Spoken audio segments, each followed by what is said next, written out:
I am such a planner by nature, and having babies totally throws a monkey wrench in all of that. Our journey to parenthood was not an easy road, and it was an unexpected one.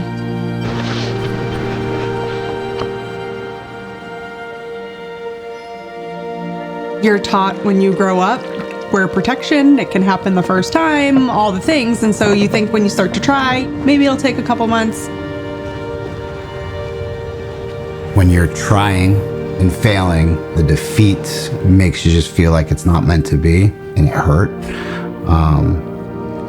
Going through 2 surgeries in order to get my body ready to have a child, and then starting IVF. We did 4 transfers, 1 miscarriage. Zack has 3 siblings. I have a brother. Having a family was really important to us.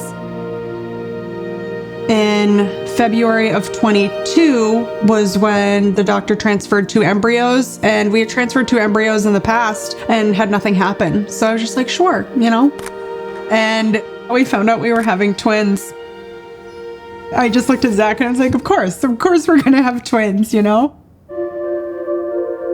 They were due on November 21st, 2022, but it didn't happen that way. Our babies were 9 weeks early.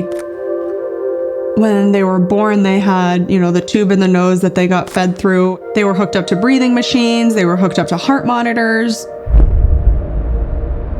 When we left the NICU, I couldn't sleep. They were just on all these monitors to make sure they were breathing. So to bring them home and not have that alert, if anything were to happen, was nerve-wracking. We found out about Maine Families in the NICU. The nurse comes in and she says, there are all of these services available to you. We both have good jobs. We have a stable home. I didn't want to take away from a family that was maybe a little less fortunate, but I learned that it's not income-based. Every Maine family has access to this that has a newborn baby. So I figured any help is more than we have. Alicia contacted us a few weeks after we were home, I believe, to set up that initial visit. I was a little bit weary because then it's somebody coming into your house with brand new babies. But when she came in, she was great. She let us know what her intent was and what the support would be. And that's exactly what we got. Hello, how are you? Good. When I come into their space and I'm in that role of being their family visitor, I'm always the listening ear and really sitting and understanding them and their perspectives and being that person that's there to really validate and to process. I'm able to bounce ideas off of her and say, they're not sleeping through the night and I can't figure out why. They're fed and they're happy and they have all of their things that they need. Why aren't they sleeping? Just having somebody from her education background in early childhood has been really incredible. Our kids are obviously much different than any of our friends or family's kids. So to have Alicia provide us with that evidence-based information that we can apply to our situation, our kids' situation, as far as their development and their motor skills as a new parent, where we didn't know a lot of these things was crucial. Big on top a little. Yeah. Way to go, David. Good job, Charlie. You did it. The first year, they were 2 months behind with meeting milestones and crawling and walking, and to have somebody say this is normal and this is what you should be doing was so helpful. And then, do you have concerns about Charlotte's eating or sleeping?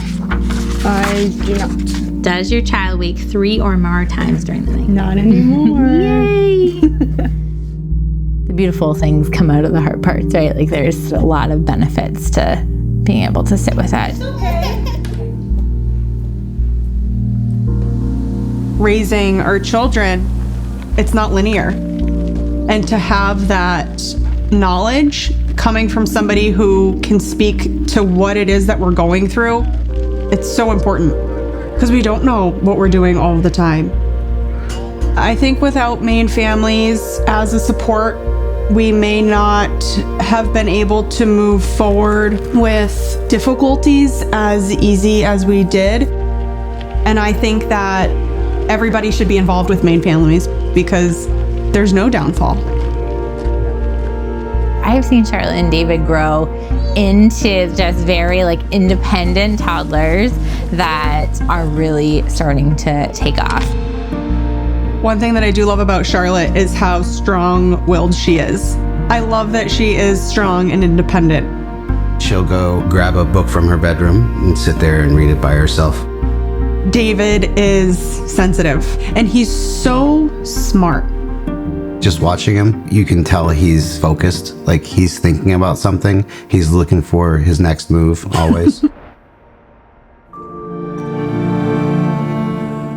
Our hopes for the future, I mean, there's a lot to that. I hope for health. I want them to grow and thrive and for them to be kind. And I want them to be able to listen to us and trust in us, come to us, with anything. We just want them to be surrounded by love and to have all the resources to be successful in whatever that means for them.